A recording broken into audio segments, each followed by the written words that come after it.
Hello friends, welcome to my YouTube channel the excellent tech. आज हम देखेंगे कि एसक्यूएल के अंदर एक टेबल किस तरीके से क्रिएट किया जाता है। उसे बनाने के लिए हम सिंटैक्टिकली इसको चेक करेंगे कि इसका सिंटैक्स क्या होता है क्रिएट करने का, और उसे हम डायरेक्टली भी कैसे बना सकते हैं। विजुअल स्टूडियो हमको प्रोवाइड करता है आईडी कि उसके थ्रू आप एक टेबल क्रिएट कर सकते हैं। साथ ही हम ये भी देखेंगे कि एक टेबल के अंदर कितने सारे मेथड्स होते हैं उसमें डेटा इंसर्ट करने के लिए। हमारे पास में ना बहुत सारा कन्फ्यूजन होता है ऐसा कि हम एक इंसर्ट की क्वेरी लिखते हैं लेकिन उसके अंदर मल्टीपल रोज इंसर्ट करना हो, मुझे एक टेबल से सारा डेटा कॉपी करके दूसरे टेबल के अंदर इंसर्ट करना हो, मुझे ऐसा कभी होता है कि मेरे को बस एक स्ट्रक्चर कॉपी करना हो या सारा का सारा डेटा कॉपी करना हो, या मुझे कुछ सेलेक्टेड रो ही जो होते हैं उन सेलेक्टेड रो को कॉपी करके मुझे डायरेक्टली एक टेबल न्यू टेबल के अंदर इंसर्ट करना हो। तो ये सारी चीज़ें हम आज प्रैक्टिकली चेक करेंगे कि एक टेबल बनने के बाद में उसके अंदर डेटा किस तरीके से इंसर्ट कर सकते हैं, क्या क्या टाइप्स होते हैं एक डेटा टेबल के अंदर डेटा को इंसर्ट करने के। इससे पहले मैंने आपको दो वीडियोस के अंदर ऐसा बताया था कि एक टेबल के अंदर एक टेबल का डेटा आप किस तरीके से एक्सपोर्ट कर सकते हैं एक्सेल के अंदर, और एक एक्सेल का डेटा किस तरीके से डायरेक्टली आप इंपोर्ट कर सकते हैं एक टेबल के अंदर, बट उसके अंदर कोई भी एसक्यूएल की क्वेरी नहीं थी। तो आज अब जो हम देखने वाले हैं उसके अंदर हम एक टेबल फ्रेश टेबल क्रिएट करेंगे सिंटैक्स के थ्रू, और उसी टेबल के अंदर हम फर्दर डेटा को इंसर्ट करेंगे वेरियस मेथड को यूज करके। चलिए स्टार्ट करते हैं और एक सिंपल टेबल बनाते हैं स्टूडेंट डेटा का। जैसा कि मैंने यहाँ पे ऑलरेडी डायग्राम में आपको बता रखा है, मैं इसी एग्जांपल को आपको प्रैक्टिकल करके दिखाऊंगा ताकि आप ज़्यादा कंफ्यूज ना हो। तो उसके लिए हम एसक्यूएल लिया है मैंने यहाँ पे ऑलरेडी, तो यहाँ पे एक क्रिएट टेबल को एक क्रिएट कर लेते हैं। तो मेरे पास मैं शुरू करता हूँ CREAT क्रिएट टेबल। तो मैंने यहाँ पे स्टूडेंट डेटा नाम का एक टेबल बना रखा है, तो मैंने यहाँ पे फिर से एक स्टूडेंट डेटा नाम का एक टेबल बना देता हूँ।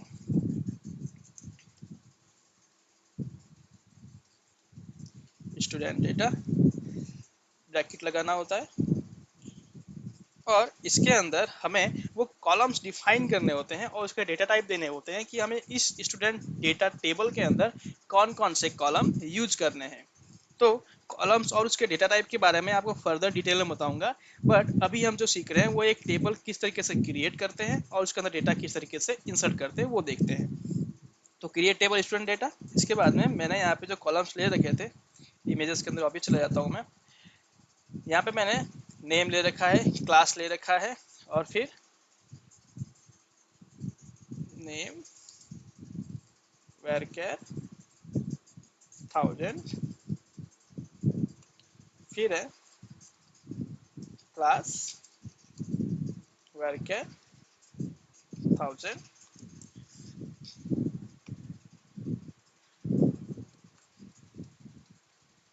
फादर नेम,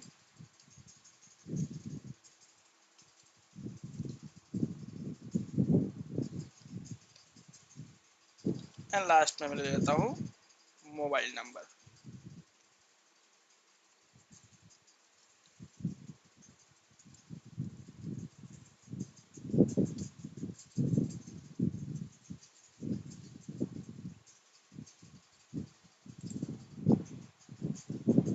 तो ये मैंने एक सिंपल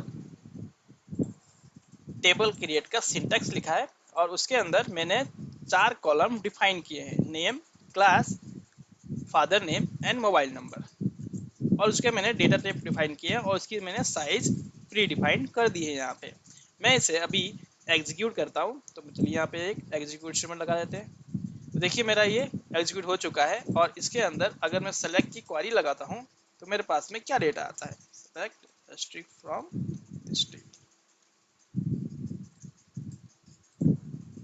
यहाँ पे अभी तक मैंने कोई भी रो इंसर्ट नहीं किया है, ब्लैंक टेबल है मेरे पास में, ब्लैंक टेबल है। एक बात ध्यान रखिएगा, मैंने यहाँ पे एक वेरी सिंपल टेबल बनाया है, यहाँ मैंने कोई भी कंस्ट्रेंट डिफाइन नहीं किया है। यहाँ पे सिर्फ और सिर्फ मैंने 4 कॉलम डिफाइन किए हैं। मैं आपको सारे कंस्ट्रेंट के बारे में नेक्स्ट वीडियो में बताऊंगा फर्दर, बट अभी हम ये सीख रहे हैं कि एक टेबल के अंदर कितने टाइप से डेटा को इंसर्ट कर सकते हैं। सेलेक्ट स्ट्रिंग फॉर्म मैंने लगाया है स्टूडेंट डिटेल, इसके अंदर अभी कोई भी डेटा नहीं है। तो हम अब इसमें डेटा को इंसर्ट करना शुरू करते हैं। हमारे पास क्या क्या मेथड्स है तो वो हम यहाँ चेक करते हैं।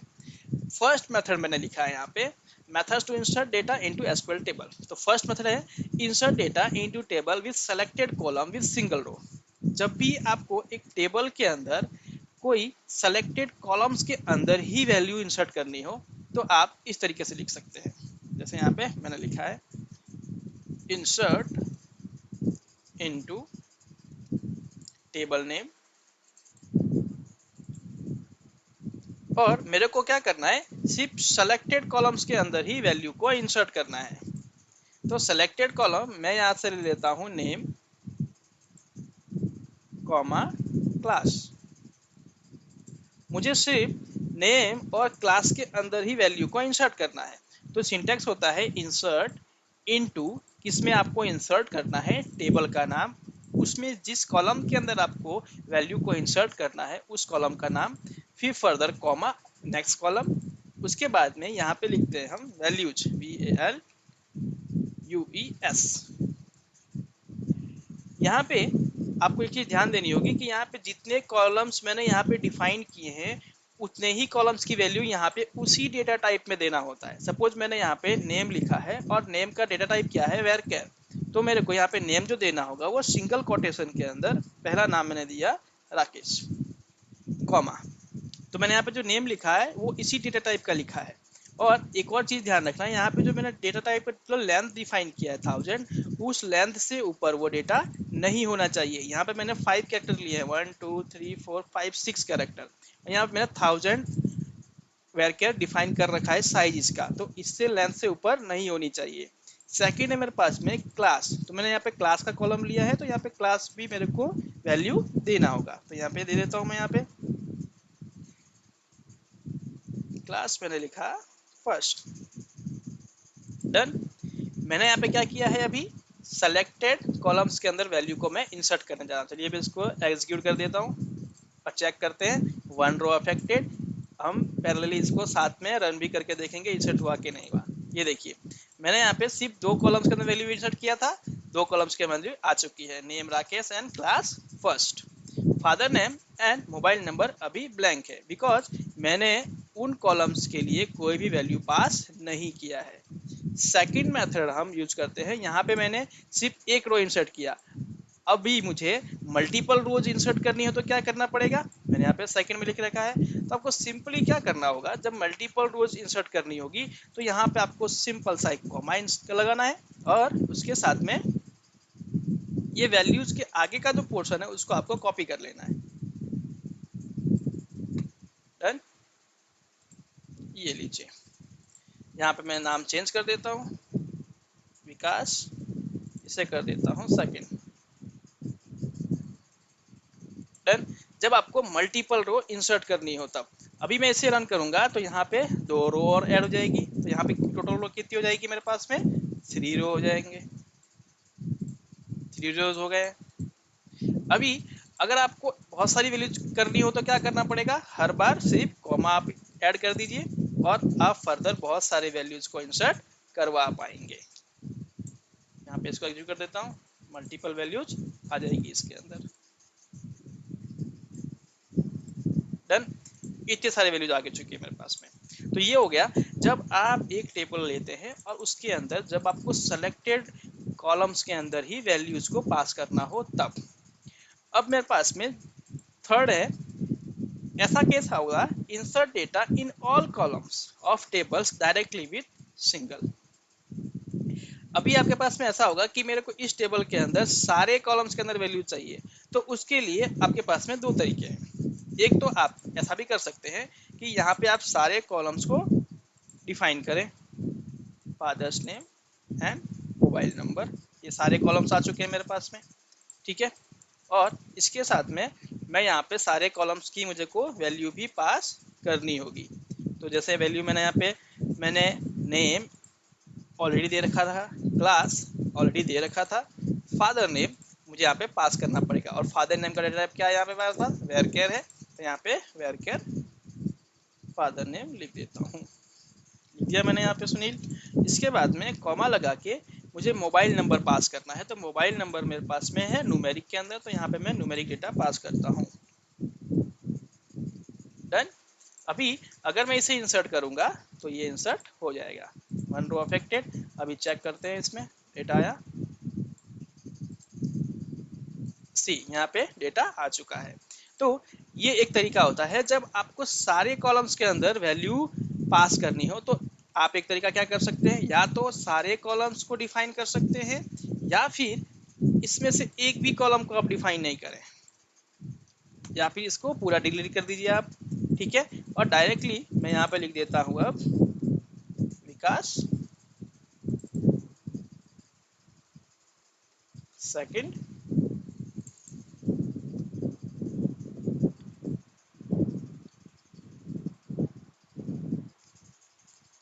मोबाइल नंबर सेम रख देते हैं। मैंने इसको इंसर्ट करना है, देखिए यहाँ पे एक रो इंसेक्टेड हो चुकी है। तो इट मीन्स जब आपको सारे कॉलम्स के अंदर वैल्यू डिफाइन करनी होती है, तो उस वक्त आपको कॉलम्स ना भी डिफाइन करें तो चलेगा, बशर्ते ये होना चाहिए कि आप उन सारे कॉलम्स की वैल्यू नीचे डिफाइन करें।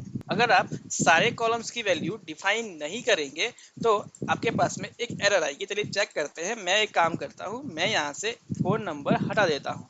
यहाँ पे मैंने ऑल कॉलम्स डिफाइन कर रखे हैं। तो चलिए इसको रन करके देख करते हैं कि क्या एरर आती है मेरे पास। मैंने इसका एग्जीक्यूट किया, देखिए यहाँ पे एरर आ चुकी है, कॉलम नेम और number of supplied value does not match the table definition. यहाँ पे जो मैंने वैल्यूज पास की है उसके अंदर कितने कॉलम्स होने चाहिए, 1 2 3 4, 4 कॉलम्स के अंदर वैल्यू पास करनी है, बट मैंने वैल्यूज कितनी दी यहाँ पे, सिर्फ 1 2 3, सिर्फ 3 कॉलम्स के अंदर वैल्यू दी है। तो फोर्थ कॉलम जो है मैंने यहाँ पे वैल्यू डिफाइन नहीं की है, जिस वजह से यहाँ पे एरर आ रहा है। तो यहाँ मुझे क्या पास करना पड़ेगा, कॉमा करके। मुझे यहाँ पे अगर मैं नल पास कर देता हूँ तो वो मेरा सक्सेसफुल रन हो जाएगा। चेक करते हैं, ये हो गया रन। अब यहाँ पे चेक करेंगे तो आपको वैसा डेटा मिल जाएगा। डन। तो ये था मेरा थर्ड पॉइंट। जब आप ऐसे डेटा पास करना हो कि जब आपको बहुत सारे कॉलम्स हो किसी टेबल्स के अंदर, और उस सारे कॉलम्स के अंदर आप उस कॉलम्स को नहीं राइट करना चाहते हैं, कॉलम्स को यहाँ पे डिफाइन नहीं करना चाहते हैं, तो उस केस में आप ऐसा कर सकते हैं, डायरेक्टली उस टेबल का नाम लिख सकते हैं, और उसी ऑर्डर के अंदर जिस ऑर्डर में आपको वैल्यू चाहिए उस वैल्यू को आप इस तरीके से लिख सकते हैं। तो ये हो गया मेरा सिंगल स्टेटमेंट। अगर आपको मल्टीपल रोज एंटर करना हो तो कॉपी करके सिंपली कॉमा करना है और पेस्ट पेस्ट करते जाना है। जितना भी पेस्ट करेंगे वो सारे के सारे रोज आपके उसके अंदर इंसर्ट हो जाएंगे। चलिए यहाँ पे चेक करता हूँ, इंसर्ट कर लेते हैं। देखिए 4 रो इफेक्टेड हो चुकी है। आगे डेटा यहाँ पे मेरे पास में। नेक्स्ट पॉइंट लेता हूँ कि फोर्थ पॉइंट हो चुका है मेरे पास मल्टीपल। फिफ्थ पॉइंट है मेरे पास में कि अब एक और तरीका क्या होता है डेटा को इंसर्ट करने का। तो यहाँ पे मैंने लिखा है कि insert into student data copy, और उसके अंदर कुछ मैंने कॉलम्स डिफाइन किए हैं और सेलेक्टेड कॉलम्स की एंट्री भी कराई है। इसमें कैसा करना है कि insert data from one table to another table. जब आपको कोई ऐसी रिक्वायरमेंट होती है कि एक टेबल से आपको दूसरे टेबल्स के अंदर डेटा चाहिए होता है, और उसमें से भी कैसे, कुछ सेलेक्टेड कॉलम ही चाहिए आपको, तो उसमें क्या ऐसा करना पड़ता है। चलिए मैं यहाँ पे एक टेबल पहले क्रिएट कर देता हूँ, इसका कॉपी नाम का।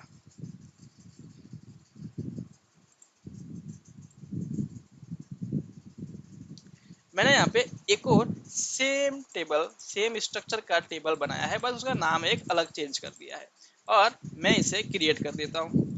क्रिएट हो चुका है मेरा। अब मैं क्या करने वाला हूँ, मेरे पास में इस स्टूडेंट डेटा के अंदर बहुत सारे रोज है। आप चेक करेंगे, सेलेक्ट, इसको सेलेक्ट कर लेते हैं, इसे रन करते हैं। मेरे पास में बहुत सारे रोज है। मैंने यहाँ पे डायग्राम में क्या बताया आपको, मेथड 5 के अंदर insert data from one table to another table, एक टेबल से दूसरे टेबल में डेटा इंसर्ट करना है, ठीक है, लेकिन सेलेक्टेड कॉलम्स के साथ में। तो सेलेक्टेड कॉलम के साथ में कैसे इंसर्ट करते हैं, तो आपको सेलेक्टेड कॉलम पहले यहाँ पे डिफाइन भी करने पड़ेंगे। तो ये मेरा न्यू टेबल है, insert into student data copy. इसके अंदर जो मेरे पास में कॉलम्स थे वो मैं यहाँ पे डिफाइन कर देता हूँ। सपोज मेरे को नेम के अंदर डेटा इंसर्ट करवाना है, क्लास के अंदर डेटा इंसर्ट करवाना है बस, बाकी और किसी में नहीं करवाना है, ठीक है। और मैं को अगर इंसर्ट करवाना है और किस में से करवाना है तो मुझे आगे लिखना पड़ेगा सेलेक्ट, क्या क्या सेलेक्ट करवाना है मेरे को पुराने टेबल से, name and class from student data. मुझे स्टूडेंट डेटा से नेम और क्लास सेलेक्ट करके स्टूडेंट डेटा कॉपी के अंदर इंसर्ट कर देना है, उसी नेम और उसी क्लास कॉलम के अंदर। यहाँ पे चाहे तो आप कंडीशन ऐड कर सकते हैं, एक सिलेक्ट की स्टेटमेंट के अंदर बहुत सारे कंडीशन, बहुत सारे ज्वाइंस आप ऐड कर सकते हैं। मैंने यहाँ पे आपको सिर्फ वेरी सिंपल एक बताया है कि एक स्टूडेंट डेटा है, ऑलरेडी एक टेबल है, उस टेबल के अंदर आप दूसरे टेबल से सेलेक्टेड कॉलम की वैल्यू किस तरीके से दूसरे टेबल में इंसर्ट कर सकते हैं। चलिए इसको रन करते हैं और यहाँ पे चेक करते हैं कि पहले वैल्यूज क्या मिलेगी मेरे को। देखिए यहाँ पे वैल्यूज मेरे को इतनी सारी मिलेंगी और ये सारी वैल्यूज मेरे को किस में इंसर्ट करनी है, इसके अंदर। तो अगर मैं इसे रन करता हूँ तो क्या होगा, 14 रोज अफेक्टेड हो चुकी है, इट मीन्स इसके अंदर डेटा पॉपुलेट हो चुका है।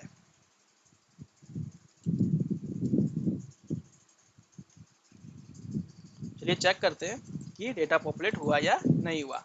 देखिए यहाँ पे 14 रोज हो चुकी है और इसके बाकी जितने कॉलम मैंने डिफाइन किए थे उतने ही कॉलम्स के अंदर वैल्यूज सेलेक्ट होके इसके अंदर इंसर्ट हो चुकी है और बाकी के चीज़ें नल है।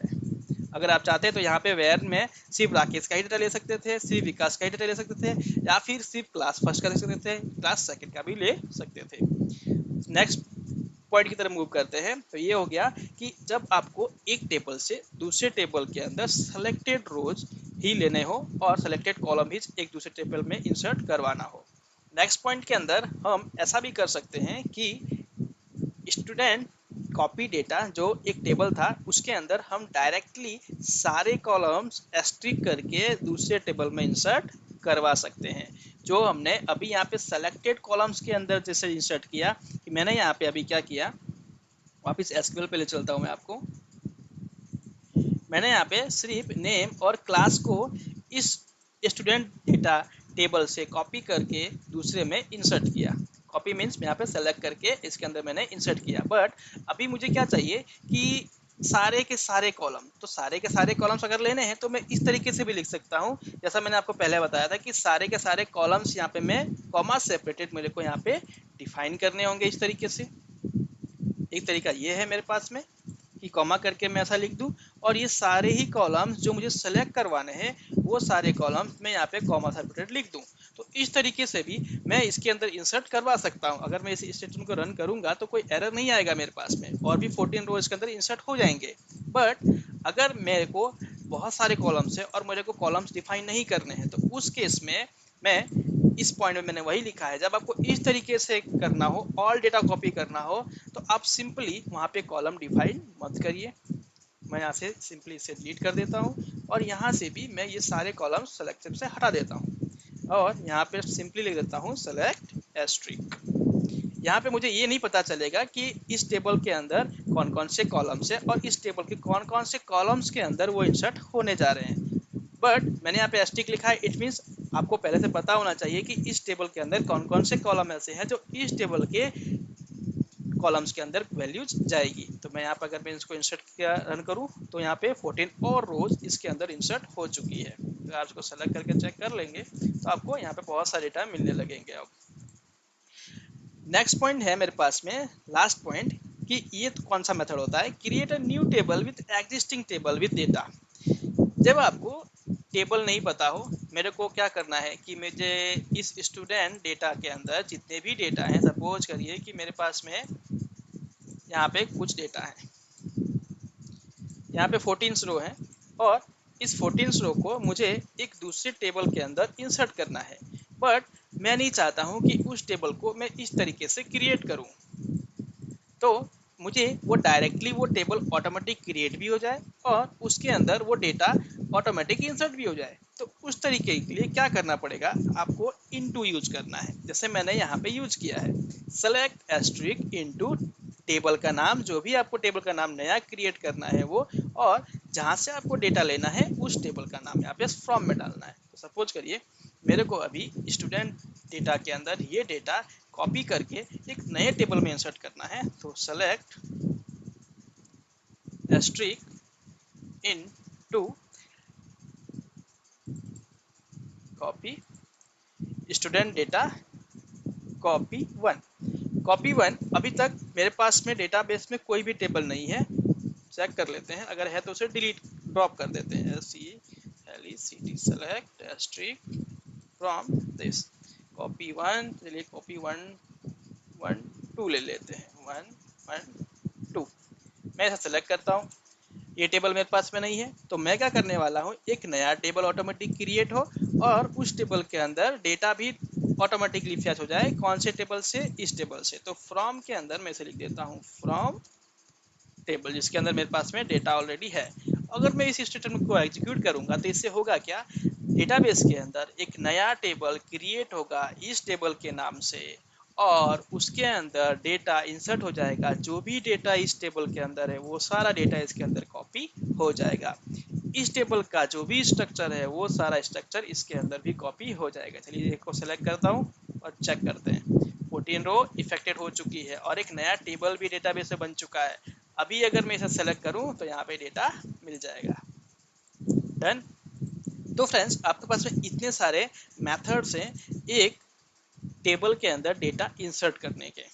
अगर आप चाहें तो इसको एसटी की जगह पे सेलेक्टेड कॉलम भी ले सकते हैं। सेलेक्टेड कॉलम ही मेरे को अगर टेबल के अंदर बनाना है तो वो भी आप कर सकते हैं। तो सेलेक्टेड कॉलम ही यहाँ पे नया टेबल के अंदर इंसर्ट होगा। तो फ्रेंड्स, आई होप कि आपको ये सारे मेथड्स समझ में आए होंगे कि एक टेबल के अंदर कितने सारे मेथड्स होते हैं डेटा को इंसर्ट करने के। मैं आपको नेक्स्ट वीडियो में सारे कंस्ट्रेंट के बारे में बताऊंगा, बट अभी हम ये समझ रहे हैं कि बस एक टेबल के अंदर वैल्यूज को किस तरीके से इंसर्ट कर सकते हैं, कितने सारे मेथड्स होते हैं। आई होप कि आपको ये वीडियो अच्छी लगी हो फ्रेंड्स। वीडियो अच्छी लगी हो तो लाइक करें, सब्सक्राइब करें, शेयर करें। Thank you friends.